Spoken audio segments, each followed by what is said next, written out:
What makes Genshin Impact special is that all of its fictional nations are written to represent real-life cultures. As for the nation of Sumeru, it is a broad blend of multiple identities.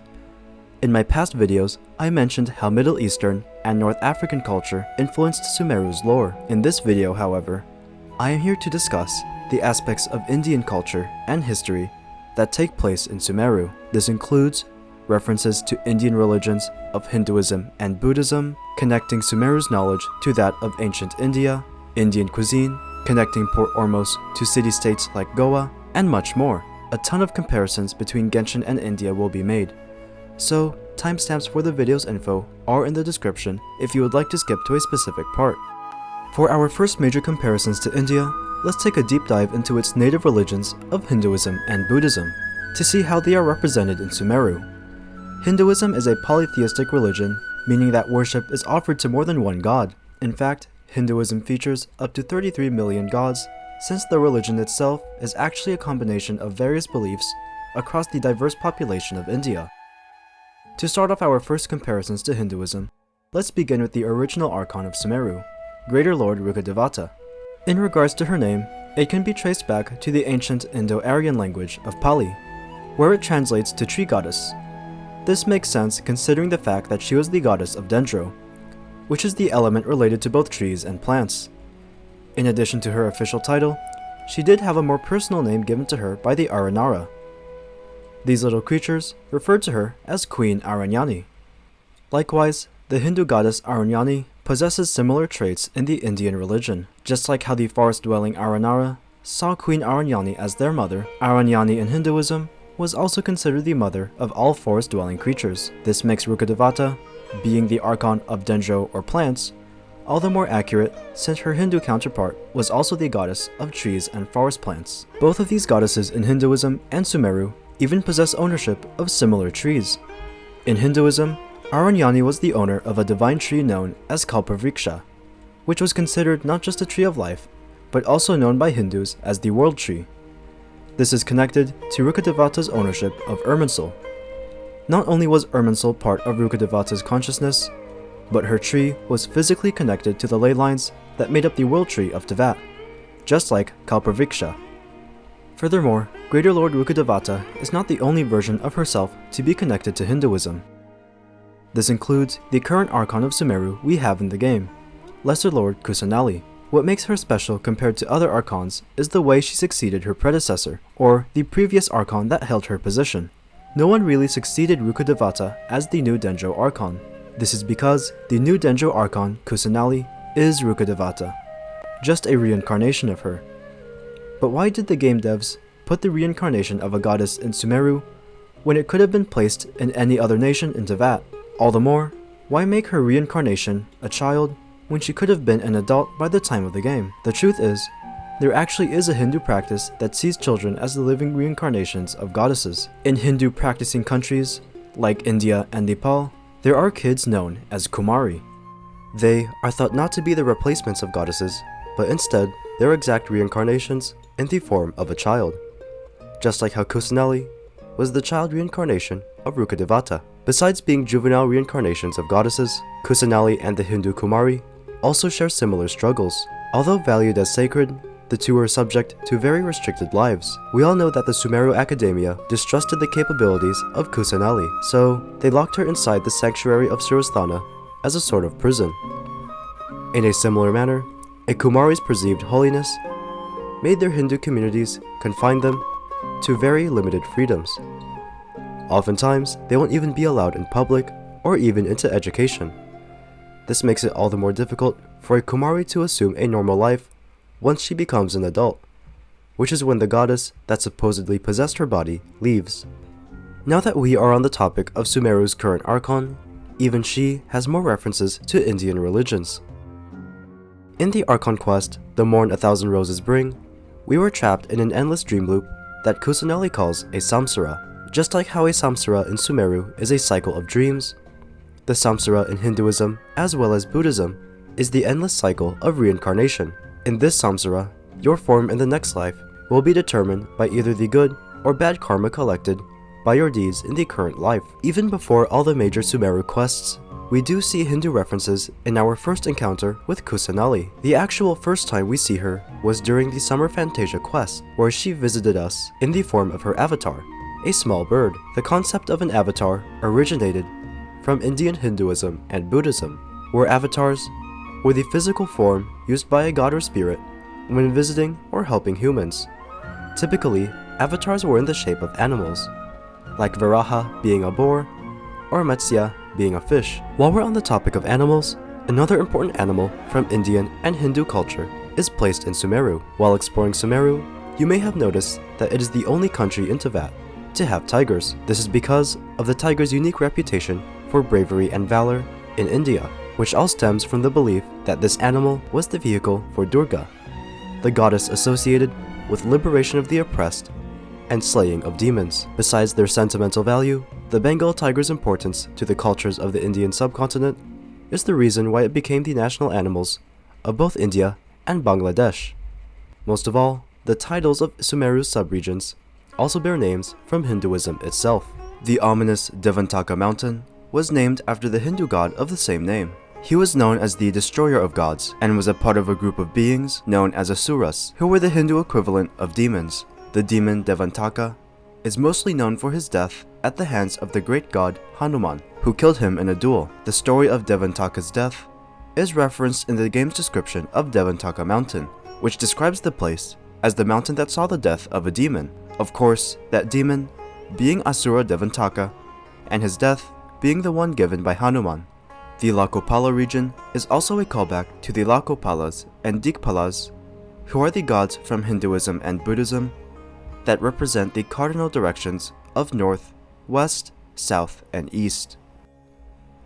In spite of the many references to these two natively Indian religions, there is another Indian religion that is referenced across Sumeru. Though Zoroastrianism is practiced in India by the Parsi ethnic group, both them and their faith are Persian in origin. The Chinvat ravine is a reference to the Parsi Chinvat bridge, where souls use it to cross from the realm of the living to the land of the dead. Lastly, the title of Sumeru's forest region as a whole is a comparison to multiple Indian religions at once. The Dharma forest was named aptly after the Dharma principle held by both Indian, Hinduism, and Buddhism. This is conformity or obedience to the laws of nature and the universe. By following them, one accomplishes the role set before them and fulfills their own purpose in life. Besides the name of the forest, another reference to Dharma is seen in Wanderer. We all know that he was Scaramouche, but after being enlightened with a new life and leaving the Fatui, Kusanali lets him have a new name. The idea of enlightened individuals receiving new names actually has a practice in Indian Buddhism. In Buddhist initiation rituals, recipients would be given what is known as a Dharma name, which is presented to them by a Buddhist clergyman. In my past videos, I mentioned Sumeru's use of Persian, Arab, and Egyptian food. However, the majority of Sumeru's food really comes from the diverse cuisine of India. Like I said before, India is extremely diverse, and much of these foods come from all over the country. The crispy pani puri from Sumeru city originally comes from the Pradesh regions of India. Not only does the real pani puri also use potatoes and chickpeas like in Genshin, but is served with a similar condiment. The game describes pani puri to be served with some sort of green dipping sauce. This is based on mint chutney, a refreshing green sauce paired with dishes across the Indian subcontinent. It is important to know that there also exists tamarind and yogurt chutneys as well. Another dish in Sumeru that is served with chutney are the samosas, which are popular across India, Nepal, Bangladesh, and Pakistan. They are crispy triangular-shaped pastries filled with potatoes, vegetables, and sometimes various meat depending on their regional differences. Muslim areas accept beef samosas, while Hindu areas side with either vegetarian, chicken, or lamb fillings. These regional differences in samosas are referenced in the game's description of the food. Tandoori roast chicken is a popular dish that originated in northern India. The game mentions that this dish is a humble meal usually prepared in a clay oven known as a tandoor. In real life, the tandoor oven comes from what is now the Punjab region, and just like in Sumeru, Punjabi tandoori chicken is marinated with red spices and served with a refreshing yogurt as a side. It is also important to know that staple Indian naan is also cooked in these hollow ovens. Butter chicken, however, is perhaps the most well-known Indian dish across the world, especially in the West.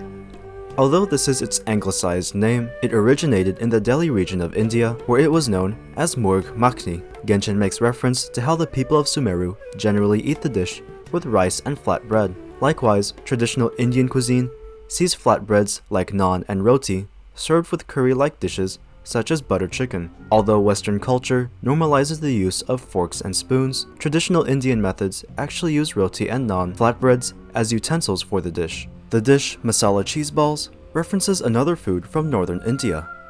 This dish in Genshin has cheese mixed in with a masala-like curry. In India, the unique goat and sheep cheese used in these curries is known as paneer. It was introduced to northern Indians during occupation from Afghan and Persian conquerors.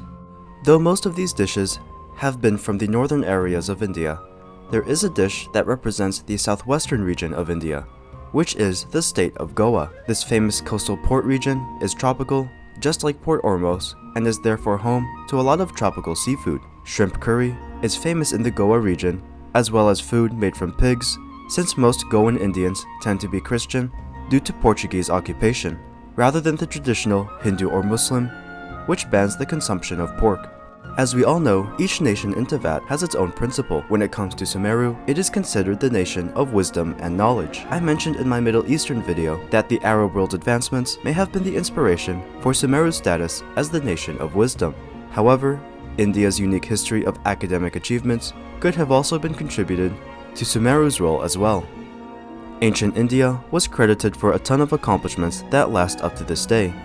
Most of them come from ancient documents known as Vedas, or Vedic scripts, that were written in the old language of Sanskrit. Much of the Sumeru academia borrows from these Vedic teachings. Though the darshans all have names from the Persian language, some of their schools are associated with the old Indian achievement of botany, the study of plants. One of the important research sites for members of the Sumeru academia is Pardis Di, a greenhouse and garden dedicated for the sole purpose of studying plants and flowers. In addition to this, we also see dedicated research gardens in Sumeru City and even small villages like Gandharvaville. But why is Sumeru so obsessed with studying flowers when every other region also loves flowers? The truth is, some of the earliest examples of thoroughly trying to study plants comes from the ancient Vedic writings of India. These Hindu documents showed how the early inhabitants of India were some of the first people to divide trees, herbs, and other plants into their own specific categories. Even more Vedic teachings are found in Sumeru's medicinal advancements. While rummaging through the ruins of the Dar al-Shifa hospital, we find schedules instructing Sumerian doctors to give special foods to ill patients. Furthermore, we also see medical centers in Sumeru City placed well within the vicinity of gardens that grow fresh organic food. So why is it that Sumeru often associates food with healthcare? That could be a callback to ancient Ayurvedic medicine. In this Indian practice, healing properties of natural spices, herbs, and foods are emphasized instead of boring Western medicine. Beyond this, even more references to Indian knowledge are present in Sumeru's story. The quest name, Truth Amongst the Pages of the Purana, was named after the ancient Indian Sanskrit texts, also called Puranas. These documents contain many tales of gods from Hinduism, but also many citations that contain research of real academic subjects. For example, the Agni Purana contains subjects ranging from geography, historical accounts, measuring systems, guides on how to build public spaces, and even political theory. And that's only one of the many other Puranas India is known for. The Purana's vast info of both practical and religious knowledge is referenced in Sumeru's knowledge capsules, since the ones presented to us by Dori also contain information pertaining to those exact subjects. However, there does seem to be a consistency when it comes to Sumeru's wisdom. Almost all of it sprouts from Hindu sentiments. For this, let's take a look at the name of Sumeru's official song album. The title, Forest of Jnana and Vidya, actually bears similarity to Indian philosophical knowledge. The term Vidya is used to describe forms of benevolent and useful knowledge that is seen as divine and ultimately useful for the use of mankind. This primarily includes things like legitimate or valid knowledge, which is information that is visible to the naked eye and cannot be contradicted through extensive debate. To clarify, this valid knowledge that Vidya phrases includes sciences and scholarly research. The same goes with jnana, which is the total perception of an object, not through personal perspective, but how it is in its supreme or original state. Both Jnana and Vidya focus on knowledge and wisdom as it is, not the way you want it. However, the negative opposite of both Jnana and Vidya is also present in Sumeru. One of the major regions of the Dharma forest is the smaller Avidya forest. Avidya is the opposite of Vidya. While Vidya is the knowledge of valid and constant truth, Avidya is the state of mental misunderstanding produced by ignorance and constant pondering on incorrect knowledge that distracts one from focusing on truth, specifically the truth of their own self-purpose. Mind you, the concept of enlightenment in most Indian religions comes from acknowledging self-worth, and something like avidya, which hinders that sense of self-worth, is always seen as bad. But you may be wondering, why are both vidya and avidya present here? Aren't they opposites? The truth is, these two actually serve a purpose in the story behind Sumeru. Their importance is pretty vital to know, so please pay attention. We learn in the main Archon quest that Sumeru was a country built on divine knowledge, cultivated by goddesses like Rukadevata. This flourishing empire was damaged due to a tragedy that involved forbidden knowledge, destroying the land. That forbidden knowledge is considered either false or too much for humans to handle, and it was so harmful that its remnants still cause the withering zones that are still present in the game. Does this sound familiar to you?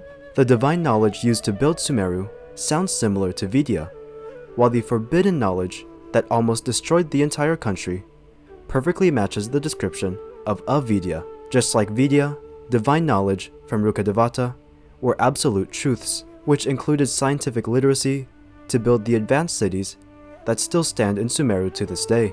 Meanwhile, the forbidden knowledge that caused the people of Sumeru to suffer is described as information from another world that caused its people to freak out. That suffering, caused by too much worry of self-status and self-worth, is what avidya is, which is the discomfort caused by misconception and misunderstanding.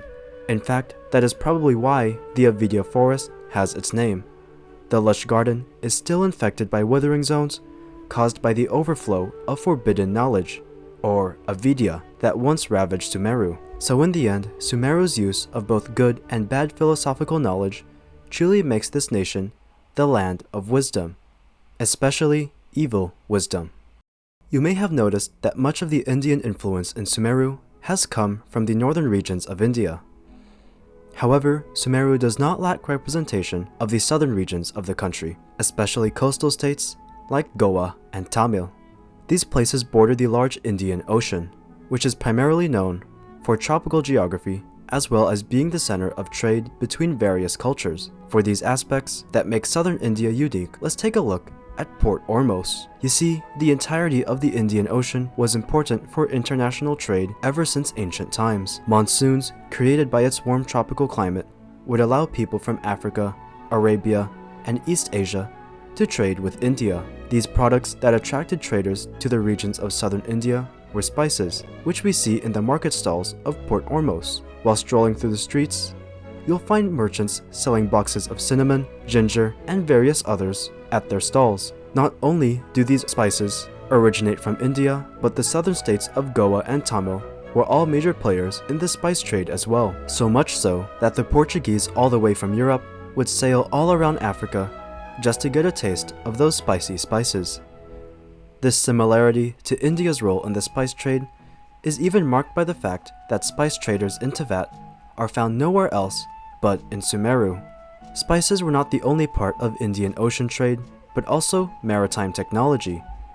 Traders that harnessed the power of monsoons to travel the Indian Ocean were famous for using special vessels known as lateen ships, which were famous for their triangular-shaped sails. We see this type of boat all across Port Ormos, paying tribute to the importance of these boats to the success of the ancient Indian economy. Of course, the whole reason why these monsoons exist is because of the tropical climate of the region. This tropical setting makes southern states like Goa inherit very unique wildlife, which is also symbolized in Port Ormos. We notice that much of Port Ormos is built in and around giant trees that dig their roots into the water.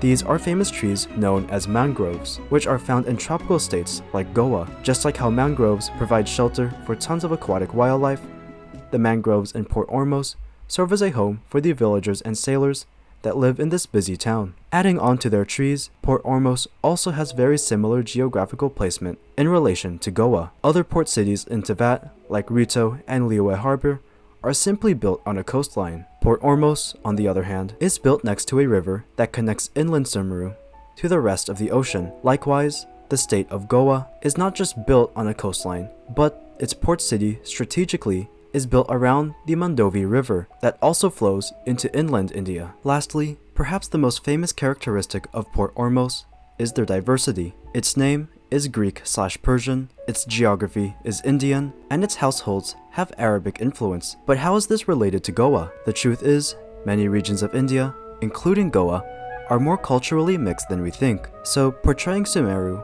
as a culturally mixed nation is historically accurate. For example, in Port Ormos, its musical theme uses traditional Indian sitars, but also Arabic ouds and kamanjas. The presence of Arabic traits in the mostly Indian Port Ormos is due to the fact that Goa thrives off the Arabian Sea, a smaller portion of the Indian Ocean. Therefore, the Indians had much contact and cultural exchange with the Arab ancestors of modern Omanis and Emiratis. Besides this, you may also notice that there still exists many Persian aspects in both Ormos and the entirety of Sumeru as well. This is because the Parsi ethnic group of India were originally migrants from Persia or Iran who took their culture and language with them. In fact, some may continue to wonder why some of the buildings in Port Ormos seem to follow Persian architecture. This is because Persian architects were actually responsible for designing many palaces across India,